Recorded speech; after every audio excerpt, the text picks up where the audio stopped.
My name is Charlotte. I am 28 years old and an NICU nurse in Houston, Texas. 3 days ago, I sat at a private dining table in a Dallas steakhouse. I placed a single sheet of paper on the mahogany table in front of my parents and my older brother, Jackson. My father's face drained of color. My brother stopped adjusting his Rolex. My mother started crying the ugly, desperate tears of a woman whose facade had just been shattered in front of Dallas high society. That piece of paper was a bank statement. It proved that for 4 years, while I worked night shifts and took out $86,000 in student loans to pay for nursing school, my parents had systematically drained my college trust fund to finance my brother's luxury lifestyle. $165,000 stolen from their own daughter.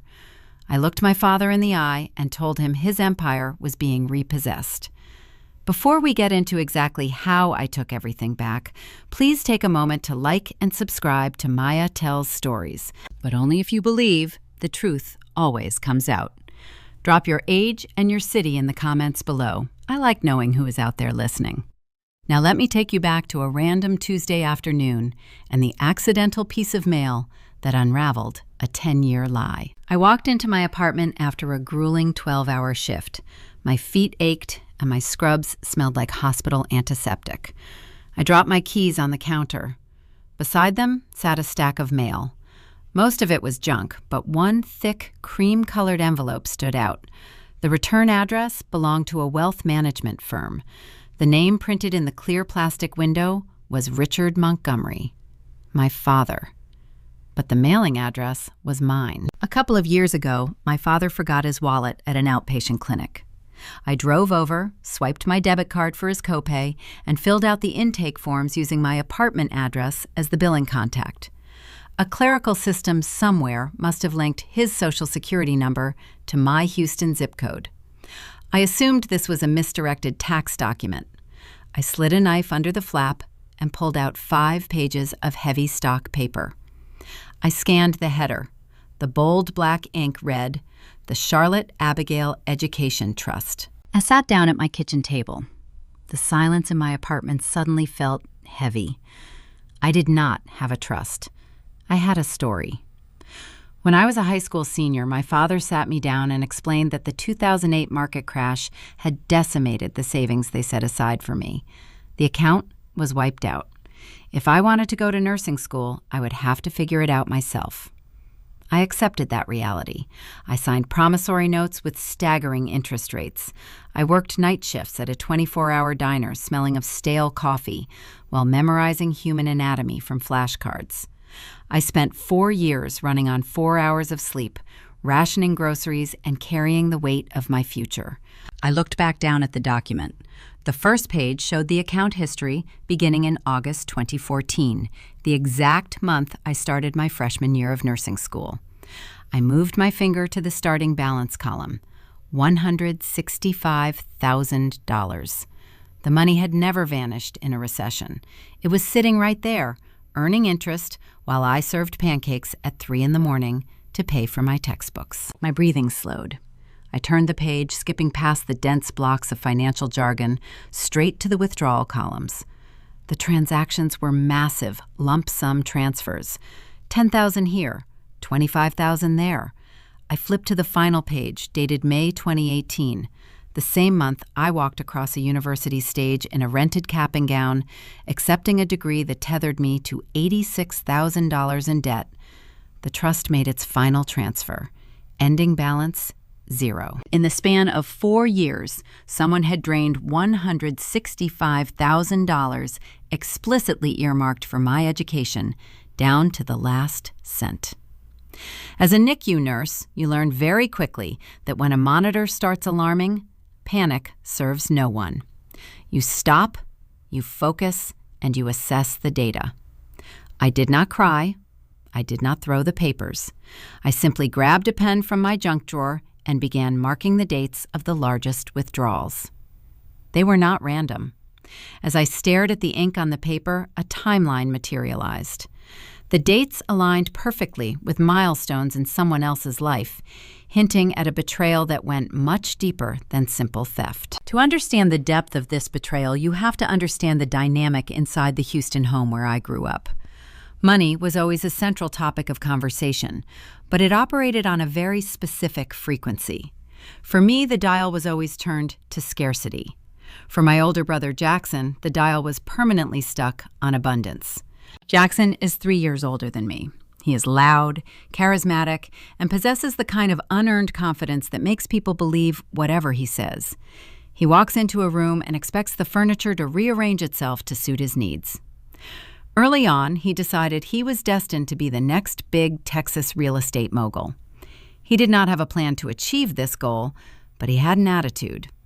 My parents treated his ambition like a sacred flame that needed constant tending. They treated my goals like an inconvenience. I remember sitting at our granite kitchen island during the fall of my junior year in high school. I had printed out a brochure for a local SAT prep course. It cost $400. I pushed the paper across the counter toward my mother, Diane. She was flipping through a catalog for patio furniture. She barely glanced at my printout. She let out a long, practiced sigh and rubbed her temples. "Charlotte, you need to be practical. We are stretched thin right now. Your father just paid the property taxes, and we do not have extra cash for tutoring. Just check out a prep book from the library. You are smart enough to figure it out on your own." I nodded. I took the paper back and threw it in the recycling bin. I spent the next 3 months studying alone in my room, using outdated library books with the answers already written in the margins.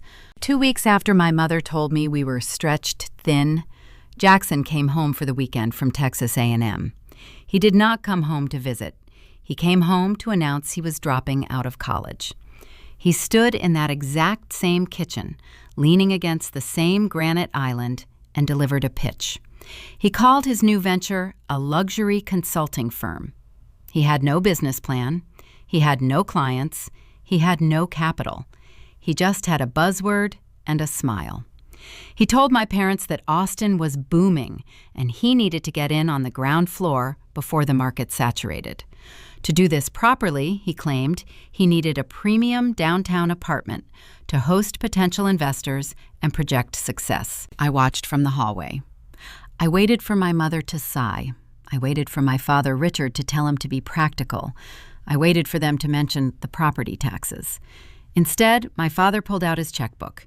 He asked Jackson how much the security deposit was. He co-signed a lease for an Austin apartment that cost 3 times my parents' own mortgage. My mother cried happy tears and called him a visionary. I accepted my lot in life. I internalized the narrative they fed me. Jackson was the visionary who required massive investment. I was the reliable, invisible workhorse. Workhorses do not get investments. They just get a patch of dirt to stand on and a heavier load to carry. When I got accepted into a prestigious nursing program, I took out federal loans. When those did not cover the tuition, I took out private loans with predatory interest rates. I worked 40 hours a week at a local diner while surviving grueling clinical rotations. I remember doing a 12-hour shift in the pediatric intensive care unit, watching premature babies fight for every breath, and then driving straight to the diner to serve burgers to drunk college kids until 2 in the morning. I lived on cheap coffee adrenaline and the belief that my family simply did not have the means to help me. When I finally graduated, I was drowning in debt. I needed to save money aggressively, so I asked my parents if I could move back into my childhood bedroom for 1 single year. My mother agreed, but she sat me down for another serious financial talk. She said that since I was a working professional now, it was only fair that I contribute to the household. She charged me $500 a month in rent. Every first of the month, I wrote them a check. I handed over a portion of my meager starting salary to the exact same people who were secretly bleeding my trust fund dry. I sat at my kitchen table years later staring at the wealth management document. The memories of their stinginess clashed violently with the numbers printed on the page. The math did not make sense. My parents were solidly middle class. My father sold regional insurance, and my mother worked part-time at a boutique. They never had the liquid capital to bankroll a budding real estate empire. Yet Jackson always had cash. He drove new cars. He wore custom suits. He threw parties in the Texas Hill Country that rivaled corporate galas. The myth of the self-made man is a powerful thing in Texas. Jackson wore it like a badge of honor. He constantly posted online about grinding and hustling and building something from nothing. He loved to give unsolicited advice at Thanksgiving dinners, telling me that if I just had an entrepreneurial mindset, I would not be stuck working shift jobs at the hospital. He loved to play the self-made tycoon. I had spent years quietly resenting his arrogant lectures, but assuming he had actually earned his success. I picked up my pen again. I looked at the highlighted dates of the massive withdrawals from my education trust. I thought about the timeline of my brother's life. As I lined up the dates on the trust statement with the milestones of his supposed success, the illusion shattered.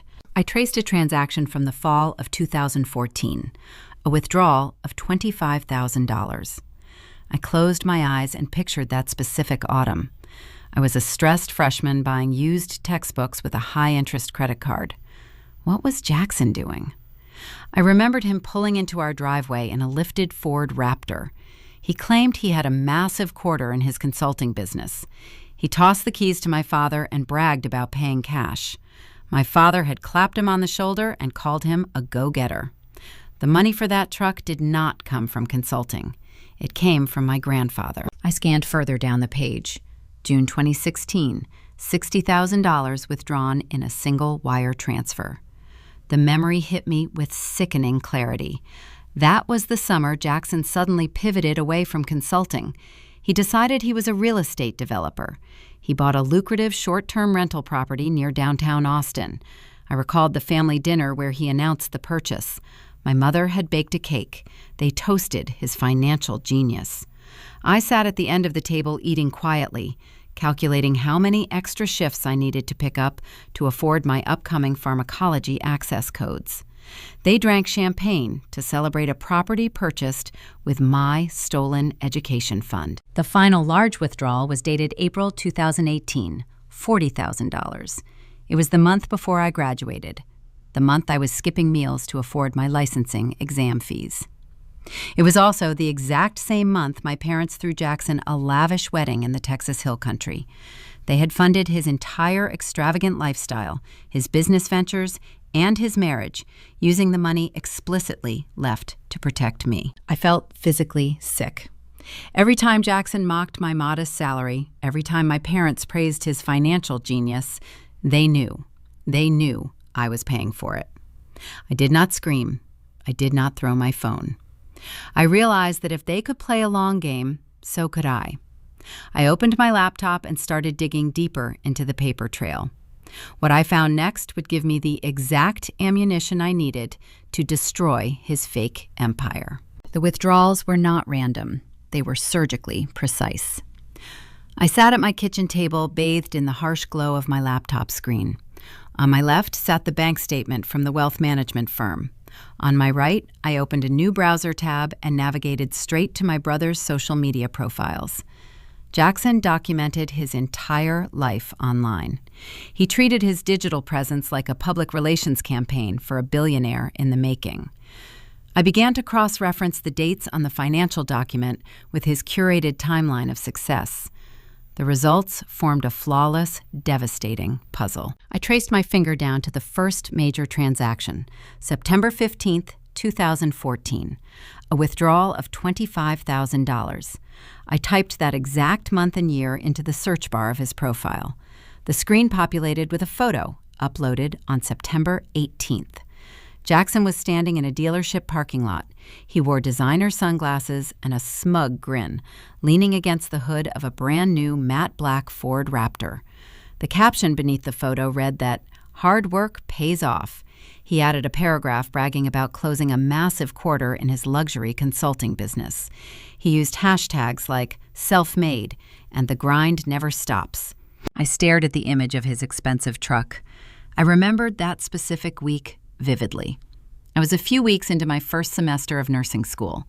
My transmission had started slipping on my ancient sedan. A mechanic told me it would cost $1,200 to rebuild. I called my father in a panic, asking for a small loan to keep my car running so I could get to my classes. He told me that money was tight and suggested I figure out the bus schedule. I spent the next 8 months waking up 2 hours early every single morning to wait at a transit stop in the Houston humidity while my brother drove a custom truck purchased with $25,000 stolen directly from my grandfather's trust. I scrolled further down the bank statement. The numbers grew larger. June 10th, 2016, a wire transfer of $60,000 vanished from my account. I adjusted the dates on the social media search. June 2016 was the summer Jackson suddenly grew bored of his consulting firm and pivoted to real estate. He posted a photo holding a set of brass keys in front of a trendy bungalow near downtown Austin. The house featured an exposed brick facade and a freshly landscaped yard. His post detailed a long story about pulling himself up by his bootstraps. He talked about sweat equity and making smart investments. He advised his followers to skip the fancy lattes and save their capital to buy property. That property required a massive cash down payment, a down payment that magically mirrored the $60,000 deduction on my statement. During that same summer, I was doing my hardest clinical rotations. I spent 12 hours a day on my feet working in a county hospital trauma ward. My nursing shoes were so worn down, the soles cracked. My back ached constantly. I ate saltines and peanut butter from the break room stash because I barely had enough money left in my checking account to cover groceries after paying my predatory student loan interest. Jackson spent that summer hosting rooftop parties in Austin, telling his friends how he outsmarted the real estate market. He did not outsmart anyone. He simply had a father willing to commit financial fraud to fund his ego. My eyes moved to the final, devastating entry. April 2018. A withdrawal of $40,000. This entry hit me harder than the rest. The physical reaction was immediate. A cold sweat broke out across my shoulders. My stomach twisted into a tight, painful knot. April 2018 was the month before my college graduation. It was the exact same month my parents threw Jackson a lavish wedding in the Texas Hill Country. I remember the wedding clearly. They rented a sprawling private estate surrounded by ancient oak trees. There were cascading floral arches, an open bar serving top-shelf liquor, and a 12-piece live band. My mother wore a silk gown and spent the evening telling every guest who would listen about how proud she was of her wealthy, successful son. My father gave a long speech raising a crystal champagne flute to toast Jackson. He talked about legacy and building an empire from the ground up. I attended that wedding wearing a clearance rack dress. I sat at a table near the back, quietly calculating how I was going to afford the fees for my upcoming state licensing exams. I was drowning in $86,000 of debt. I was terrified of failing because I literally could not afford to take the test a second time. My parents knew this. They watched me stress over every penny. They watched me work graveyard shifts. They watched me apply for government assistance just to buy food during my final semester. And while they watched me struggle, they took the last $40,000 from my grandfather's fund to buy my brother an extravagant party. The realization washed over me like ice water. They had literally funded my brother's entire extravagant lifestyle, his business ventures, and his marriage, using the money explicitly earmarked to secure my future. Every insult Jackson ever threw at me suddenly echoed in my mind. He constantly mocked my measly nurse salary. He asked why I chose such a low-paying career path. He offered to buy me dinner out of pity when we went to family functions. Every time he made those condescending remarks, my parents smiled and praised his financial genius. They knew. They knew I was paying for his lifestyle. They knew my poverty was the direct result of his wealth. They did not just play favorites. Playing favorites means buying one child a better birthday gift than the other. This was active, systemic exploitation. They impoverished their daughter to build an illusion of success for their son. They stole my inheritance to buy a legacy they could show off to their country club friends. I sat in the quiet of my apartment. The sun had gone down, leaving the kitchen in shadows. The monitor of my laptop cast a pale blue light across the scattered bank documents. The urge to call my mother and scream into the receiver was strong. The desire to drive to my father's house and throw the papers in his face burned in my chest. But as a medical professional dealing with critical emergencies, you learn that uncontrolled emotion is a liability. You do not treat a hemorrhaging wound by yelling at it. You apply pressure. You use precision. You fix the problem methodically. Screaming would give them a chance to formulate a lie. Crying would let them call me hysterical. Confronting them without a plan would give Jackson time to hide his assets. I needed to move in silence. I needed a strategy that would strip the facade away and leave them with nothing but the consequences of their actions. I closed the social media tabs. I neatly stacked the pages of the bank statement and placed them back inside the cream-colored envelope. I picked up my phone and opened my contacts. I did not call my parents. I called a lawyer. I did not confront them immediately. As a neonatal intensive care nurse, I operate well under pressure. When the monitors start alarming in the ward, you do not panic. You do not yell at the machines. You silence the noise, you check the airway, you gather the vitals, and you stabilize the patient. I applied that exact same clinical discipline to my own life.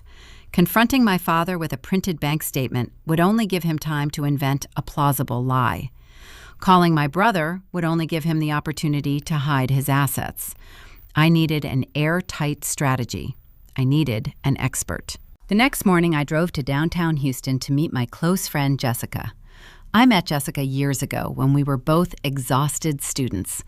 I was working the graveyard shift at a diner to pay for nursing textbooks, and she was buried in law school debt, studying in the booth section until 3 a.m. Today, Jessica is a highly successful estate litigation attorney. She operates out of a sleek glass office on the 30th floor of a high-rise building. She is the definition of a self-made woman. She built her career through grueling, unglamorous work. She stands in stark contrast to my brother Jackson, who built his luxury consulting firm using my stolen inheritance. I walked into her office and sat in a leather chair across from her desk. The hum of city traffic vibrated through the floor-to-ceiling windows. I slid the cream-colored envelope across the polished mahogany. I told her about the accidental delivery. I told her about the timeline of my brother purchasing a custom truck, a real estate property, and a lavish wedding. I asked her to look at the numbers. Jessica is usually warm and quick to laugh, but as she pulled the 5 pages of heavy stock paper from the envelope, her expression hardened. She read the first page. Then she read the second. She went dangerously still. She traced her index finger along the bold black header at the top of the document. She looked up at me, and her voice dropped an octave. "Charlotte," she said quietly, "this is not a standard college savings account. This is an irrevocable trust." The legal implications of those 3 words hit me like a freight train. Jessica turned the document around and pointed to the specific legal phrasing buried in the small print. She explained that my late grandfather established this financial vehicle a few months before he died. I was 12 years old at the time. My grandfather was a quiet, pragmatic man who spent 40 years working on offshore oil rigs. He knew the value of a dollar, and he paid attention to family dynamics. Even back then, he must have noticed how my parents coddled Jackson and dismissed me. He must have seen the writing on the wall. To protect my future, he bypassed standard savings accounts and locked his money inside a legal fortress. Jessica explained that my father, Richard, was never the owner of this money. He was merely appointed as the trustee. His sole legal responsibility was to safeguard the funds and ensure they were used exclusively for my education and living expenses once I reached college age. My grandfather had created a foolproof safety net for me. My parents had not just been playing favorites. They had actively dismantled that safety net. Jessica leaned forward and folded her hands over the papers. What your father did here crosses the line from bad parenting into a severe breach of fiduciary duty. He committed financial fraud against his own daughter to fund his son. The gravity of the situation settled over the room. My parents had looked me in the eye and lied about the 2008 recession wiping out my funds. They watched me take on crippling debt. They charged me rent to live in my childhood bedroom. They did all of this while secretly funneling federal-scale wealth to Jackson. I asked Jessica what my options were. I told her my parents were solidly middle class, and my father did not have $165,000 sitting in his checking account to repay me. I assumed the money was gone forever. I assumed Jackson had already spent it on his lavish lifestyle and his real estate down payments. Jessica smiled a very cold and clinical smile.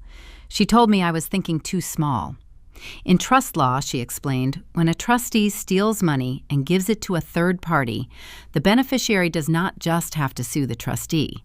The beneficiary can follow the money. If stolen trust funds are used to purchase tangible assets, the law allows us to trace those funds. Because Jackson used my money to buy his real estate, we could petition the court to apply a constructive trust over his properties. We could legally argue that I held equitable title to his buildings. "We have them," Jessica whispered. "We can go after Jackson directly. We can seize the assets he purchased with your stolen trust funds. But we have to make it airtight." We spent the next 30 days quietly compiling the ultimate trap. I handed over a retainer fee, and Jessica hired a forensic accountant. We pulled property records from the county clerk in Austin. We traced the dates of the massive trust withdrawals directly to the closing dates of Jackson purchasing his real estate. The forensic accountant established an undeniable paper trail linking my grandfather's money to my brother's LLC accounts. During that entire month, I had to play the part of the oblivious, struggling nurse. I attended Sunday dinners at my parents' house in the suburbs. I sat at their dining room table eating pot roast and listening to them praise Jackson. My brother sat across from me, bragging about how he was preparing to close on his third luxury rental property.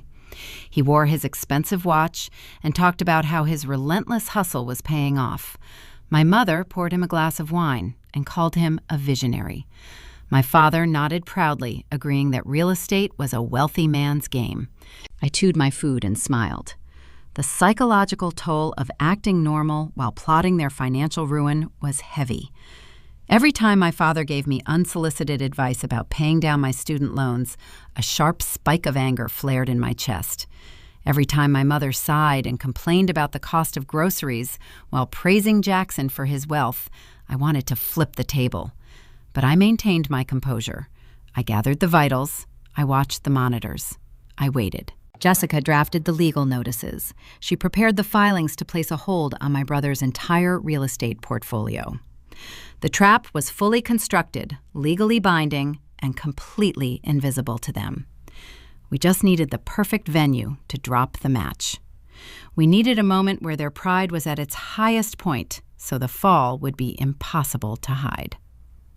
As if the universe wanted to reward my patience, a thick gold-foiled envelope arrived in my mailbox, setting the stage for the final reckoning. The opportunity to execute our strategy arrived, wrapped in gold foil. The envelope felt heavy in my hands, presenting a stark physical contrast to the thin paper of the utility bills I usually pulled from my mailbox. My parents mailed out formal invitations for their 35th wedding anniversary. They chose an exclusive private dining room at a high-end Dallas steakhouse for the event. Dallas is a 4-hour drive from my apartment in Houston, but distance never mattered to my mother when aesthetics were involved. Dallas meant old Texas money. It meant valet parking, waiters wearing white gloves, and mahogany-paneled rooms smelling of expensive cigars. My mother, Diane, curated her life the way a museum director handles priceless artifacts. Everything had to look pristine from the outside. She drove a luxury SUV that stretched their monthly budget to its breaking point, just so she could toss the keys to the country club valet with a practiced, careless flick of her wrist. She viewed this anniversary dinner not as a private celebration of a long marriage, but as a staged production. It was designed to broadcast their success to a carefully selected audience of extended relatives, affluent acquaintances, and my brother's wealthy in-laws. At the bottom of the elegant cardstock, a line of cursive script caught my attention. The invitation proudly noted that my brother Jackson would be making a special family announcement during the champagne toast. I knew exactly what that meant. Jackson was days away from closing on his third investment property in Austin. He never missed a chance to command a room. My parents enabled this behavior, happily surrendering the spotlight of their own milestone anniversary to showcase their golden boy. They wanted the room to marvel at the real estate empire he was building. The hypocrisy of the invitation felt suffocating. They expected me to drive 4 hours, show up in a nice dress, smile politely, and applaud the very empire I had unknowingly financed. I placed the gold foil envelope on my kitchen counter next to the printed trust documents. I logged onto the venue website to study the layout. The steakhouse was famous for dry-aged cuts and rare imported vintages. A standard dinner for 30 guests would easily run into the thousands. I clicked the digital RSVP link and confirmed my attendance. I requested a Friday off from the hospital schedule. I packed my overnight bag with mechanical precision. Every scrub I folded, every pair of shoes I packed felt like loading a magazine. I was preparing for a reckoning. 2 days before I was supposed to drive up Interstate 45, my phone buzzed on the counter. The caller ID flashed my mother's name. I let it ring 3 times, taking a steadying breath before answering. Diane spoke with a warm, melodic tone she reserved specifically for asking favors. "Charlotte, sweetheart," she began, her voice dipping into a practiced purr. "I am so glad you are driving up for the dinner. We are finalizing the menu with the event coordinator, and the costs are getting a bit steep." She paused, letting the silence do the heavy lifting. I did not fill it. As a nurse, I know the power of waiting out a silence. People will eventually say exactly what they want if you just let them talk. She cleared her throat, slightly adjusting her approach. "Jackson is generously handling the wine pairings," she continued. "You know how much he appreciates a good vintage. We were hoping you could cover the main courses for the table. It is the least you can do, considering you do not have a family to support yet. You have so few expenses compared to your brother." I sat at my desk and pressed the phone to my ear. My laptop screen glowed brightly in the dim room. I had a browser tab open to my federal student aid portal. The current balance stared back at me in bold, dark digits. $86,412. I paid $700 a month just to keep the interest from compounding. I drove a 10-year-old sedan with a cracked windshield. I clipped coupons to afford groceries. My mother was asking the daughter they robbed to subsidize a celebration for the son they enriched. The sheer audacity of the request was breathtaking. It was a masterpiece of poetic irony. They stole $165,000 from my education trust to buy Jackson a life of luxury. Now they wanted me to swipe my debit card to feed the audience gathering to worship him. They assumed my lack of a spouse or children meant my income was disposable and therefore available for their use. They viewed me as a utility. My hand gripped the edge of the desk. My knuckles turned white, but my voice remained perfectly level. I did not betray a single ounce of the rage burning in my chest.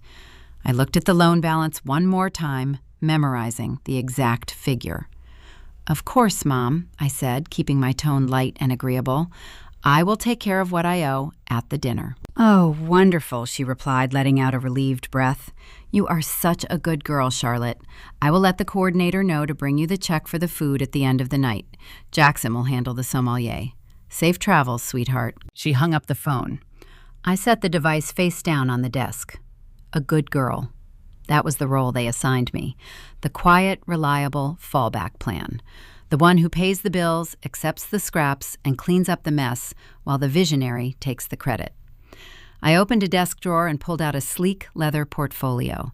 Inside the portfolio were the itemized withdrawal statements, the forensic accounting report, and the legal notices my attorney Jessica had drafted. I slid the papers into the protective sleeve, running my hand over the smooth leather. I was not going to pay for 30 dry-aged steaks. I was going to deliver an invoice. I walked into my bedroom and laid out a simple navy blue dress. It was professional, understated, and respectful.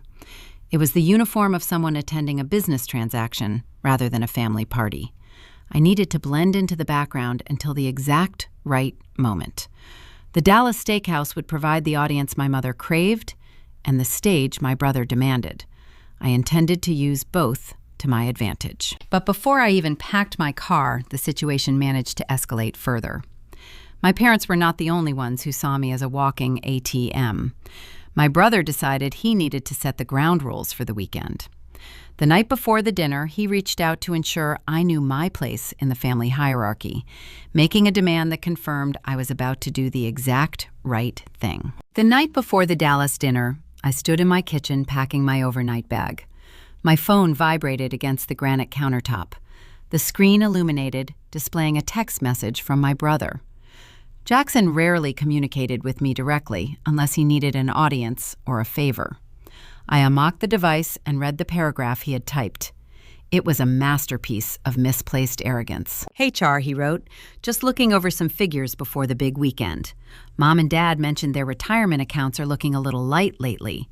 Since my capital is currently tied up in scaling my real estate portfolio, I think you should start sending them a monthly stipend from your nursing salary.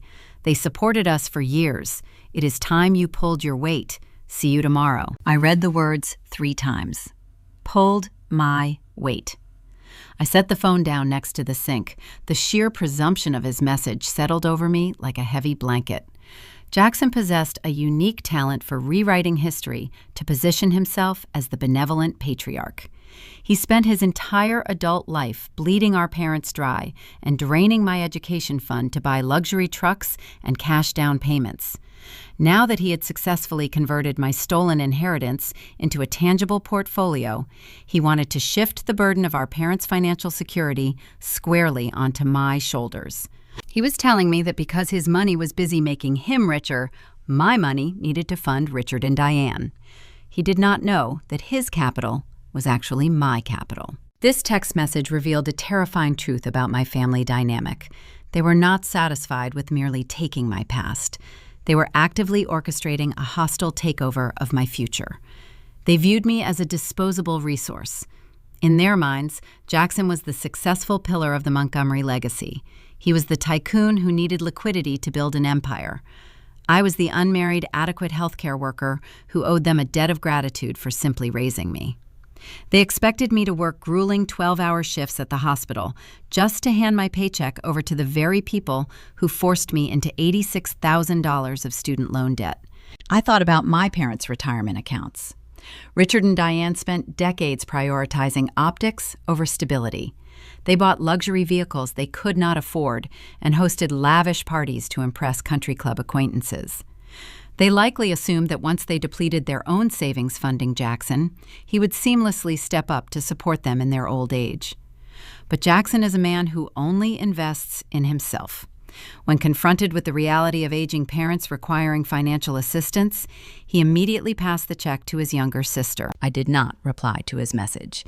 Engaging with his delusion would only alert him to the fact that the dynamic had shifted. Instead, I opened a new message thread and typed a quick question to Jessica.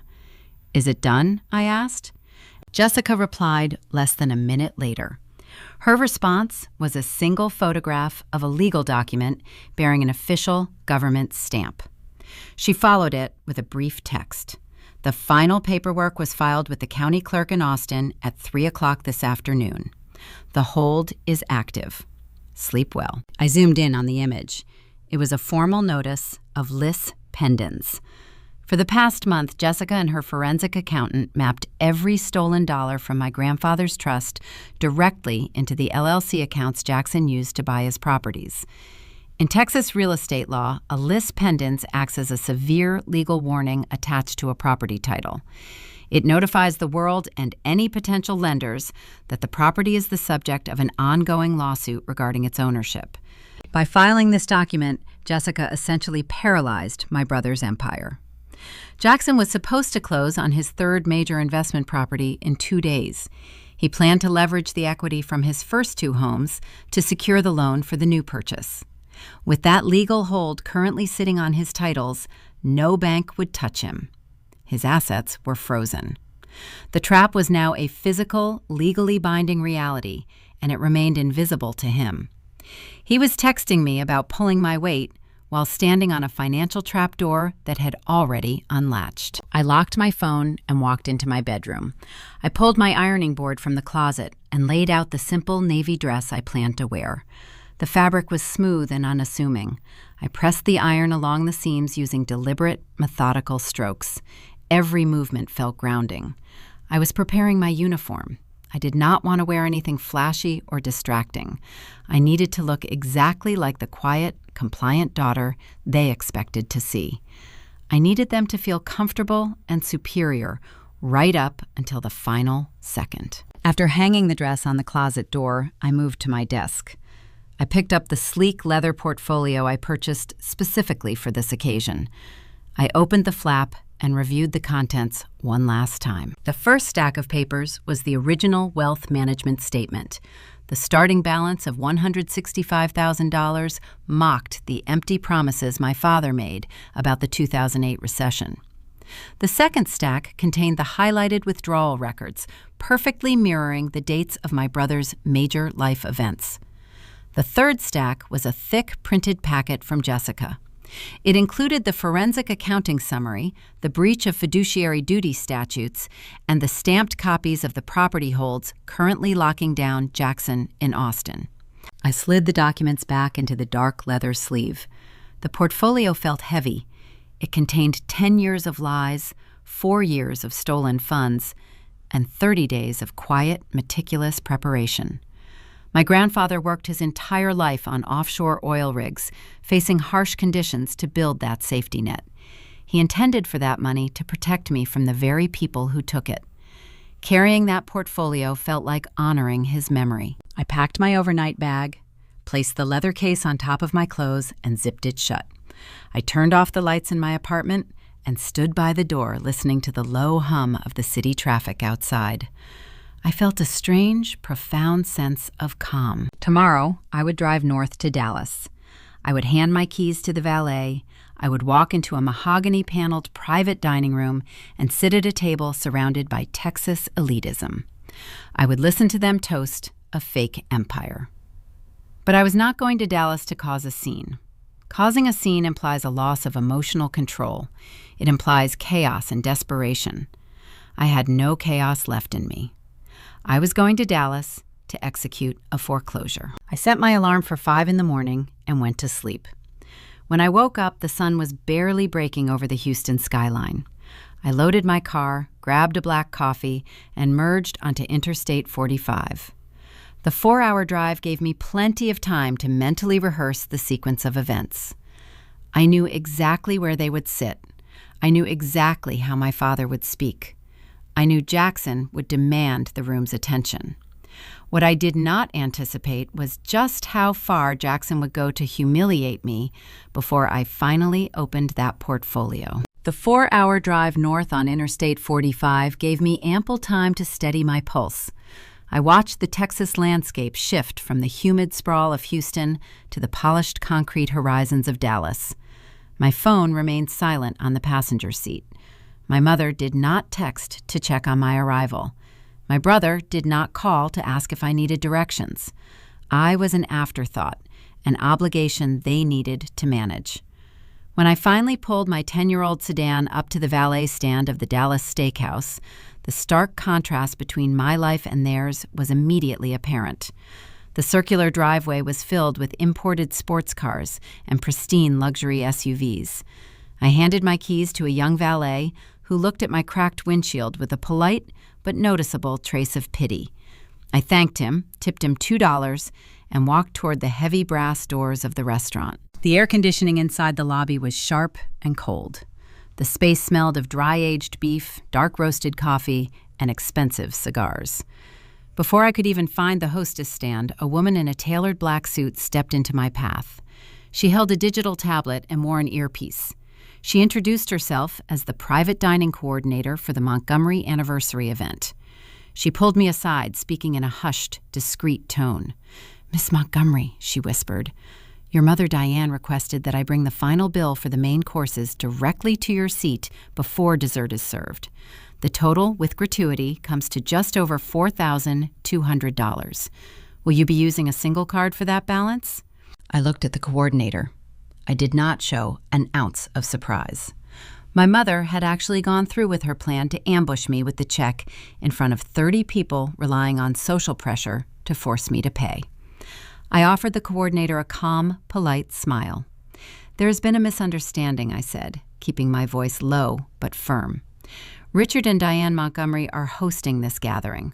All charges for the food in the venue must be directed to their card on file.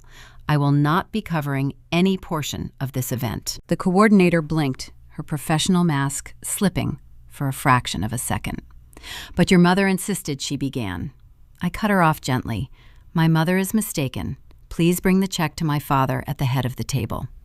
I gave her a final nod and walked past her into the private suite. I had just drawn the first boundary of the night. The private dining room was a masterclass in calculated intimidation.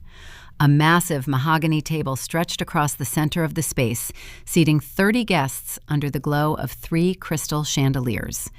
The attendees were a curated mix of my parents' country club acquaintances, extended relatives, and my brother's affluent in-laws. Jackson married a woman named Lauren 2 years ago. Lauren grew up in a prominent Dallas family that built a fortune in logistics. Her parents sat near the head of the table, radiating the kind of quiet, generational wealth that my parents desperately tried to mimic. Jackson's entire identity within this marriage hinged on proving to Lauren's father that he was a financial equal. His carefully constructed facade of being a self-made real estate tycoon was the only foundation keeping his relationship intact. If Lauren or her family ever discovered he was a fraud, the fallout would be catastrophic. I located my place card at the very end of the long table. My assigned seat was positioned directly next to the swinging wooden doors of the kitchen. Every time a waiter passed through carrying a tray, I felt a rush of hot air and heard the chaotic clatter of dishwashing. It was a flawless visual metaphor for my role in this family. I sat quietly, smoothing the napkin over my lap and hiding the sleek leather portfolio underneath the table. I watched the performance unfold around me. My mother Diane wore a stunning silver dress, holding court and soaking up compliments on her 35-year marriage. My father Richard laughed loudly, pouring premium Cabernet into the glasses of his wealthy friends. The dinner service progressed in agonizing slow motion. Waiters in white aprons delivered plates of prime ribeye, truffle mashed potatoes, and seared asparagus. I ate my food in silence. I listened to the conversations floating around my end of the table. The guests discussed golf course renovations, stock portfolios, and upcoming European vacations. Not a single person asked about my life. No one inquired about my shifts at the neonatal intensive care unit or how I was doing. I was a ghost haunting my own family gathering. I sipped my water and kept my hand resting gently on the leather portfolio. I was not there to socialize. I was a clinician preparing for an operation. As the plates were cleared away and the dessert wine was poured, my father tapped a silver spoon against his crystal glass. The sharp, ringing sound brought the room to a respectful hush. Richard stood up at the head of the table. He unbuttoned his suit jacket and surveyed the room with a practiced, misty-eyed expression. He delivered a 10-minute speech that felt like a localized work of fiction. He talked about the trials and triumphs of a long marriage. He spoke passionately about the value of sacrifice and the importance of putting family above everything else. He looked directly at Jackson, and his voice swelled with artificial pride. He claimed that a father's greatest joy is watching his children build a legacy based on honesty and hard work. Hearing the man who committed fiduciary fraud against his own daughter preach to a room full of elites about honesty was a surreal psychological experience. I maintained a neutral, clinical expression. I let him dig the hole as deep as possible. Richard raised his glass to Diane and then formally turned the floor over to his son. Jackson stood up, pushing his chair back. He adjusted the heavy gold Rolex on his left wrist, making sure the overhead lights caught the polished metal. He buttoned his tailored jacket and smiled warmly at his in-laws. He commanded the room with the easy, unearned confidence of a man who had never faced a real consequence in his entire life. "Mom, Dad, you always believed in my vision. Jackson began, his voice carrying easily across the long mahogany table. "You taught me that success is not handed to you, it is built. Because of the foundation of relentless hard work you instilled in me, I have some exciting news to share tonight." He paused for dramatic effect, looking around the room to ensure every eye was fixed on him. "I am officially closing on my third luxury investment property in Austin this week." He smiled as a murmur of impressed approval rippled through the guests. "It takes grit to make it in real estate," he continued. "Self-made is not just a buzzword to me. It is a family tradition." The room erupted in polite applause. Lauren's father nodded in stern approval. My mother beamed, wiping a theatrical tear from her cheek. My father clapped Jackson on the shoulder. The illusion was flawless. They were the picture-perfect, wealthy Texas dynasty. But Jackson could never just take a victory lap. His ego required a contrast. He always had to ensure someone else was watching him cross the finish line from the back of the pack. His eyes scanned down the length of a long table, bypassing the wealthy guests and landing directly on me, sitting by the kitchen doors. The room quieted down as Jackson raised his wine glass in my direction. His tone dripped with thick, heavy condescension. "Charlotte," he called out, projecting his voice so everyone could hear, "why do you not raise a glass? You have been so quiet down there all night." He offered a sympathetic, pitying smile that made my stomach turn. "Keep working hard at the hospital, little sister. Maybe one day you will save up enough from those nursing shifts to invest in a property with me. I could teach you a few things about building wealth." A few guests chuckled politely at the older brother giving financial advice to his struggling younger sibling. My mother offered me a tight, strained smile, clearly hoping I would just nod and play along. They expected me to lower my head and accept the public humiliation. They expected the reliable workhorse to stay quiet while the visionary took a bow. I looked at Jackson.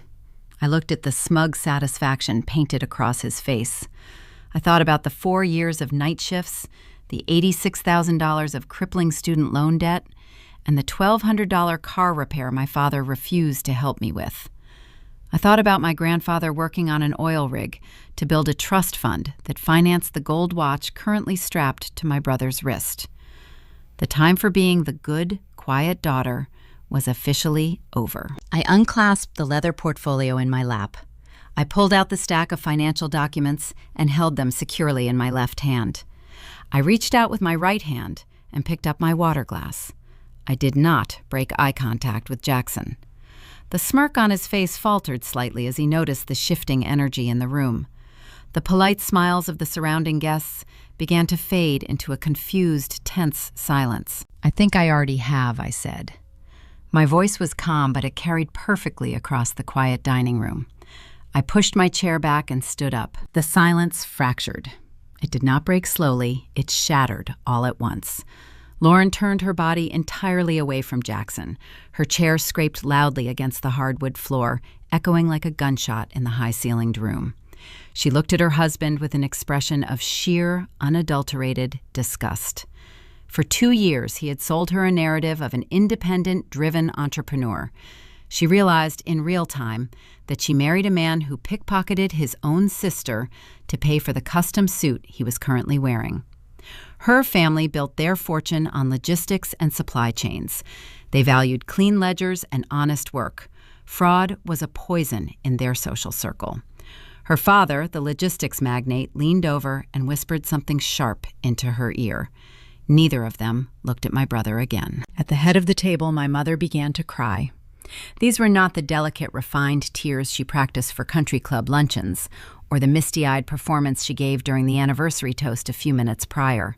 These were the ugly, desperate, sobbing gasps of a woman watching her meticulously crafted social standing disintegrate into dust.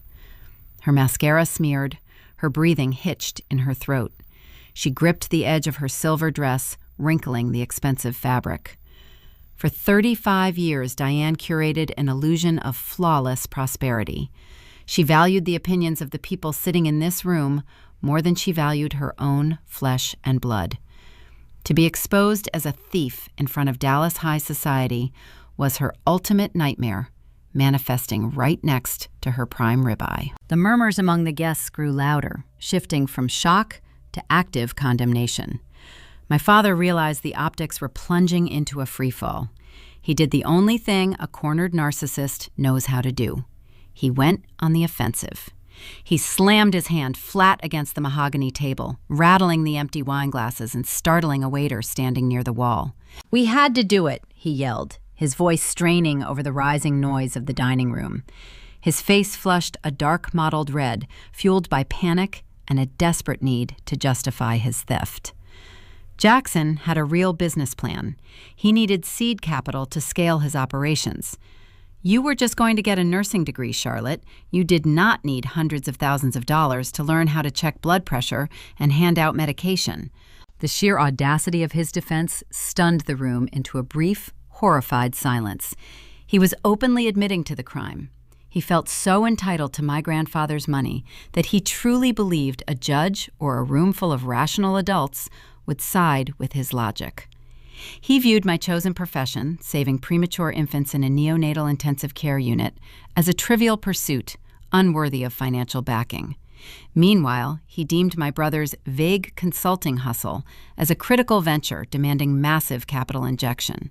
We were protecting the financial future of this entire family. My father continued panting slightly as he scanned the room for any sign of agreement. We made an executive decision to allocate resources where they would yield the highest return. We did what any smart parent would do. He found no sympathy. The faces staring back at him ranged from uncomfortable to openly hostile. But before the guests could even process the confession of a felony, my mother leaned forward and delivered the fatal blow to their own defense. She dropped her elegant mask, revealing the deeply ingrained misogyny that governed our household for decades. "You are a girl, Charlotte," she wailed, her voice shrill and echoing off the wood-paneled walls. "We knew you could just marry someone stable to take care of you. You did not need a war chest. Jackson is a man. He needed a legacy." If my father's confession lit the fuse, my mother's explanation detonated the bomb. The reaction from the room was immediate and visceral. Several of my father's longtime business partners, men who played golf with him every Sunday, physically pushed their heavy chairs away from the table. They created a visual distance, placing literal space between themselves and the toxic display unfolding at the head of the room. One of the wives, seated near the center, covered her mouth and shook her head, staring at my mother like she was a dangerous predator. Jackson sat frozen. He looked back and forth between his weeping mother and his red-faced father. He realized that by trying to defend him, they were publicly hanging him. They had just confessed to wire fraud, embezzlement, and breach of fiduciary duty in front of 30 witnesses, including his wealthy in-laws. He sank lower in his chair, the illusion of the self-made tycoon melting off his shoulders. I stood there, anchoring my feet to the floor. I felt no urge to yell back. I did not need to defend my nursing degree or my worth as a woman. Their own words were doing more damage to their reputation than anything I could ever shout. They had handed me the exact closure I required. They admitted the theft, and they provided the motive. They confirmed every suspicion I held since I was a teenager, studying alone in my bedroom. I was not crazy. I was not ungrateful. I was targeted. I looked around at the affluent guests, absorbing their expressions of contempt toward my parents. The same people my mother spent decades trying to impress were now looking at her with undisguised revulsion. The private dining room, which was supposed to be a shrine to their success, had transformed into a courtroom. I turned my gaze back to the head of the table. I leveled my eyes at Richard and Diane, cutting through the remaining noise in the room. "So you stole from your daughter to build a legacy for your son," I summarized, my tone dropping into a freezing clinical register. "You decided my future was disposable and his future was vital. You rationalized draining a legally binding trust fund because you thought my gender made me a safer target for exploitation." My father opened his mouth to argue, but the words died in his throat. He looked at the stack of forensic accounting documents sitting next to the elaborate floral centerpiece. The paper trail was undeniable. The evidence was printed in black and white, highlighting every single wire transfer he authorized from my grandfather's protective account straight into his son's pocket. I paused, letting the weight of my summary settle over them. The air in the room felt thin. "Well, I hope you enjoyed pretending to own that legacy," I said, taking one step back toward the kitchen doors, preparing to deliver the final lethal dose of reality.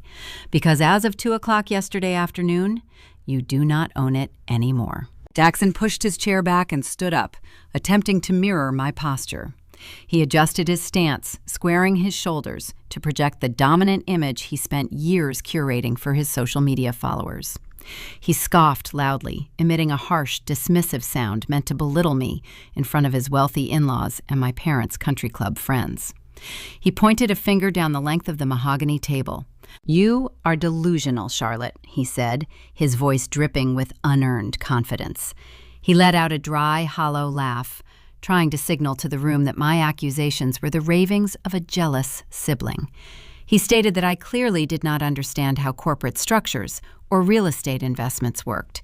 He bragged that every single piece of his property portfolio was shielded inside a limited liability company registered solely under his name. He claimed those corporate entities created an impenetrable veil around his assets. He sneered, adjusting his expensive watch again, and told me I could not touch a single brick of his empire, regardless of where the seed money originated. I looked at him and smiled. It was not a polite customer service smile or a strained family gathering grimace. It was the most genuine, relaxed smile I had worn in a decade. I let him finish his little lecture on corporate law. Jackson attended 3 semesters of a business program before dropping out to play the role of a self-made tycoon. He built his knowledge base on internet seminars and hustle culture buzzwords.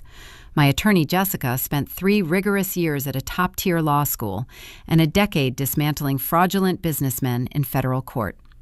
Jackson brought a fragile ego to a legal fight. I brought a specialist. "That is where you are wrong," I replied, keeping my tone measured and conversational. I explained that his limited liability company would certainly protect him if a tenant tripped on a broken staircase or if a contractor sued his business for unpaid plumbing invoices. I told him a corporate entity is a functional shield against standard civil liabilities and basic operational risks. But it is not a magic vault for stolen goods. I took a slow step forward, holding his gaze. I introduced him to the legal concept of tracing. I explained that because he capitalized those corporate accounts using misappropriated funds from an irrevocable trust, the law does not care about his LLC.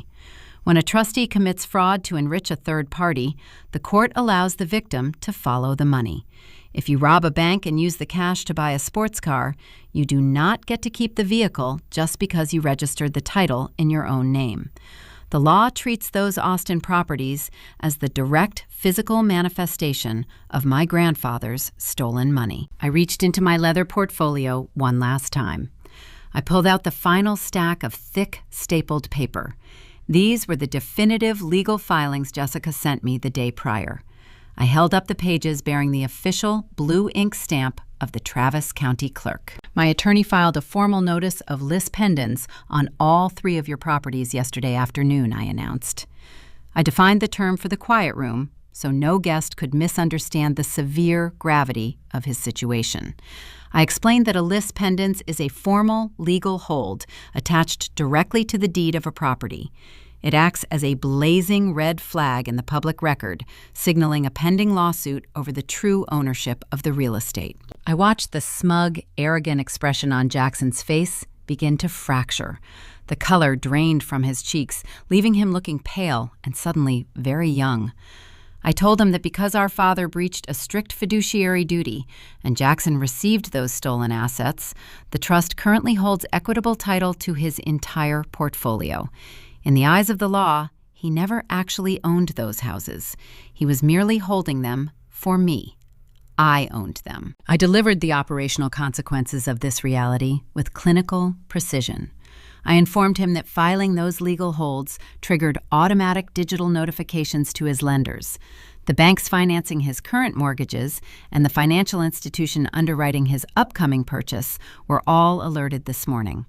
Risk management departments do not ignore title disputes rooted in fiduciary fraud. Your upcoming closing scheduled for tomorrow is officially canceled. I continued outlining his new reality. No bank will finalize a loan when the collateral is tied up in an embezzlement suit. Your current properties are frozen. You cannot sell them. You cannot refinance them. You cannot leverage their equity to save yourself. You are financially paralyzed. Jackson opened his mouth, but his voice failed him.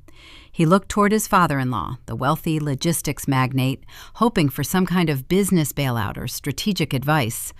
Lauren's father simply crossed his arms and looked at the wall, refusing to make eye contact with a fraud.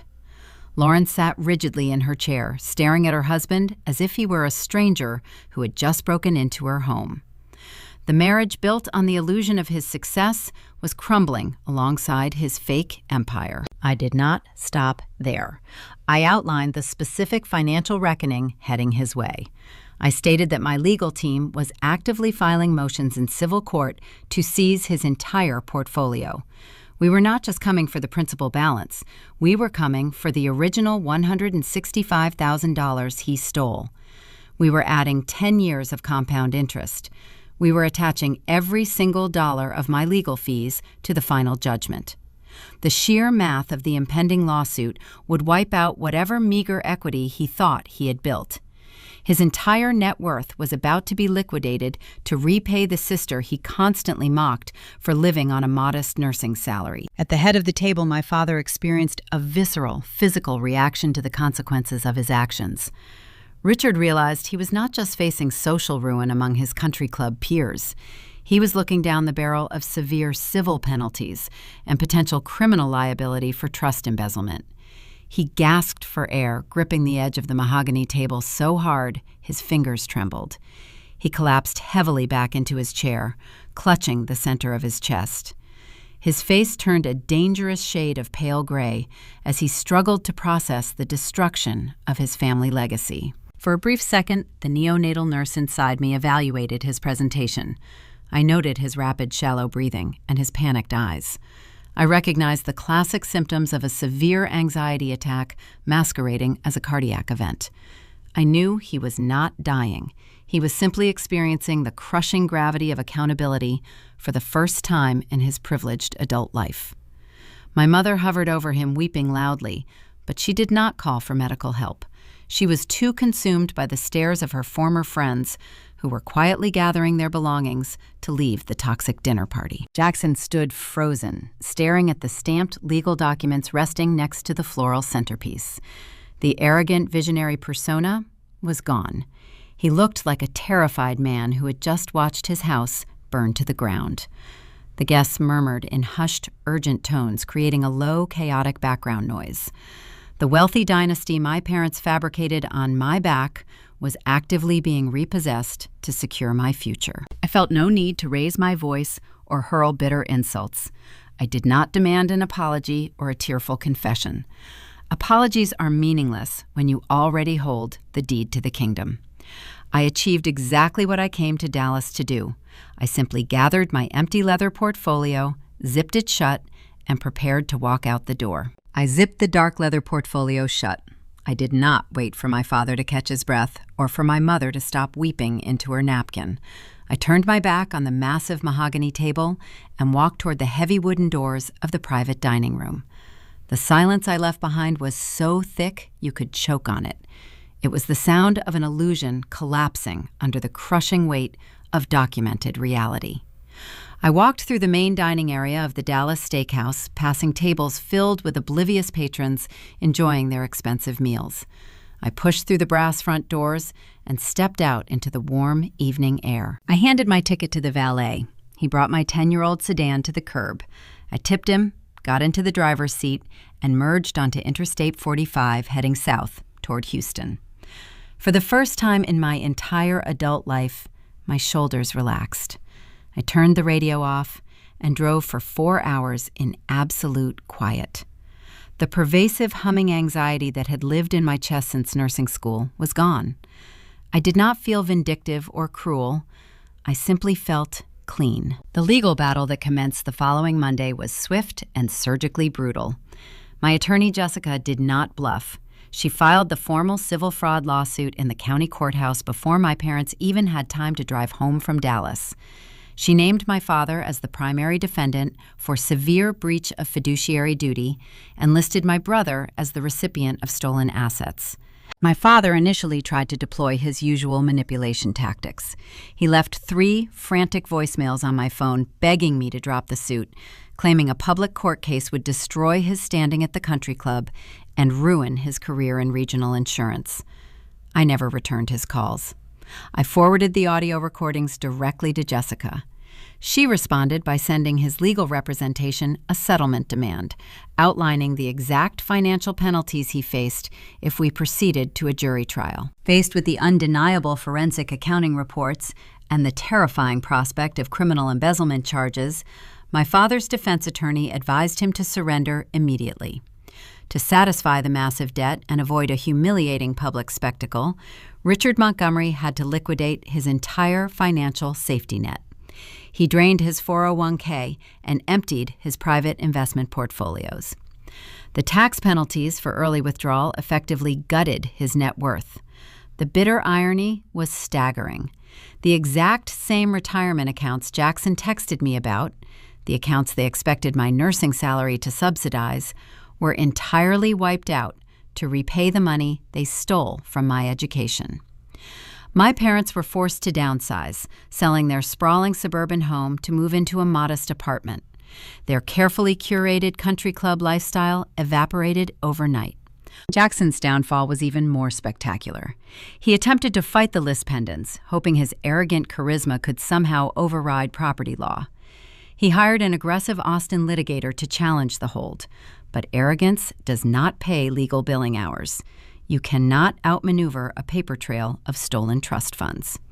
As the lawsuit dragged on, Jackson's lack of actual liquidity became fatally apparent. His personal life disintegrated in tandem with his finances. Lauren filed for divorce less than a month after the anniversary dinner. Her prominent Dallas family activated a ruthless legal team to enforce an ironclad prenuptial agreement, ensuring Jackson walked away with absolutely nothing from their logistics fortune. Stripped of his wealthy in-laws and cut off from my stolen inheritance, my brother was left entirely exposed. The banks financing his real estate ventures panicked. When the lenders saw the fraud lawsuit attached to his name, they called in his loans, citing strict morality clauses in his mortgage contracts. To satisfy the banks and pay his mounting defense fees, Jackson was forced into a desperate short sale on his Austin properties. He liquidated the houses at a massive loss. The luxury real estate market in Texas operates within a very small elite network. Once investors and developers heard the rumors that he built his business by robbing his younger sister's college fund, he became instantly radioactive. No legitimate broker would return his calls. His highly publicized luxury consulting reputation was permanently ruined. He went from a self-proclaimed mogul to an unemployed liability in a matter of weeks. The legal system moves slowly, but undeniable evidence forces a steady pace. 11 months after I walked out of that steakhouse, I sat in Jessica's high-rise office. The Houston skyline stretched out behind her glass windows.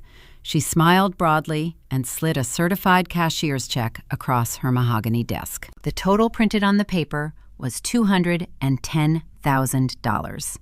We did not just recover my original trust balance. Jessica aggressively pursued a decade of compound interest alongside every single dollar of my legal fees. My father and my brother paid for everything. I drove straight home to my apartment. I did not buy an expensive watch or book a luxury vacation. I sat at my small kitchen table, opened my laptop, and logged into my federal student aid portal. The screen displayed my outstanding balance, $86,412. I linked my new bank account, typed the exact payoff amount into the digital payment box, and clicked Submit. The web page loaded for 3 seconds. Those 3 seconds felt like an eternity. Then the screen refreshed. The bold black numbers shifted to display a zero balance. I put my face in my hands and wept. They were not tears of sorrow or desperation. They were tears of profound, overwhelming relief. The heavy, suffocating chain I had dragged through 4 years of nursing school and countless graveyard shifts simply snapped. I was entirely free. 6 months. I still work at the downtown hospital. I still put on my scrubs and walk into the neonatal intensive care unit for 12-hour shifts. But my relationship with my career has completely transformed. I no longer monitor premature infants because I am desperate to survive or terrified of defaulting on a loan. I do the work because I am highly skilled at it and because I genuinely love saving lives. The hospital is no longer a site of financial desperation. It is a place where I choose to apply my expertise. I have not spoken to my parents or my brother since that night in Dallas. I blocked their phone numbers, filtered their email addresses, and instructed the security desk at my hospital to turn them away if they ever tried to visit. I do not monitor their social media, and I do not ask extended relatives for updates on their lives.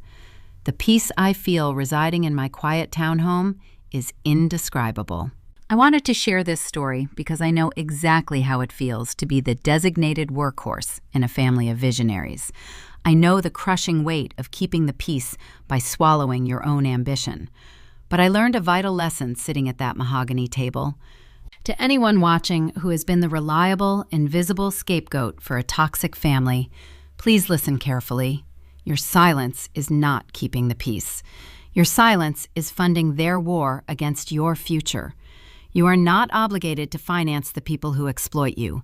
You are allowed to gather your evidence, build your boundaries, and drop the invoice on the table. If you are ready to stop paying for people who do not value your worth type, self-made, in the comments below. Let me know you are taking your power back. Thank you for listening to my story. Stay strong, trust your instincts, and always protect your peace. Looking back at the past year, I realize how a single piece of misdirected mail changed the entire trajectory of my existence. I transitioned from a drowning hospital worker carrying the weight of my family's fabricated empire to an independent homeowner with a zero balance on my student loans. I sit on my back patio on my days off, holding a warm cup of coffee and listening to the wind move through the trees. The relentless noise of my past is gone. Surviving that level of financial and emotional betrayal required much more than just hiring a sharp lawyer. It required a fundamental shift in how I viewed the world and my place inside it. I walked away from that mahogany table in Dallas with 5 distinct lessons that govern my life today. Lesson 1 is that silence is a currency toxic people will gladly spend to fund their own comfort. For years, I kept my mouth shut to maintain family harmony. I accepted the unfair rent and the grueling night shifts while my brother lived lavishly. I learned that when you do not draw a boundary, people will happily interpret your quiet endurance as permission to keep exploiting you. Lesson 2 is to always trust the paper trail over the spoken word. My father looked me directly in the eye and blamed the global economy for my empty college fund. He used parental authority to mask a felony. People can manipulate a narrative to protect their image, but they cannot outsmart a forensic accounting report. When a situation does not make logical sense, you must verify the math. Lesson 3 is that emotional control remains your most effective weapon. If I had screamed at my parents the day I found the trust document, they would have spun a web of lies and hidden the assets. By treating the betrayal like a clinical emergency, I maintained the upper hand. You do not win a conflict by matching their chaos. You win by gathering the evidence and executing a precise strategy. Lesson 4 is that the title of family is never a free pass for abuse. We are conditioned by society to believe we owe our parents our unwavering loyalty simply because they provided for us growing up. But true loyalty must be earned through mutual respect. Shared biology does not give anyone the right to steal your future to build their own legacy. Lesson 5 is that your life belongs entirely to you. For a long time, I believed I was destined to be the reliable background character in my brother's success story. I thought my permanent role was to work hard and ask for nothing. Taking back my grandfather's trust fund was not just about recovering stolen money. It was about reclaiming my identity. I am a highly skilled medical professional who deserves the peace I now possess. I built a beautiful new reality from the ashes of their greed. I hope my journey offers a roadmap for anyone else carrying a heavy burden that does not belong to them. You have every right to walk away from tables where you are only valued for what you can provide. Thank you for spending your time with me today. If my experience gave you the courage to draw your own boundaries, please subscribe to Maya Tells Stories. We share real experiences that remind you of your own inherent strength. Drop a comment below and let me know which of the 5 lessons resonated with you the most. Remember to type self-made if you are ready to take your power back. Stay strong and always protect your peace.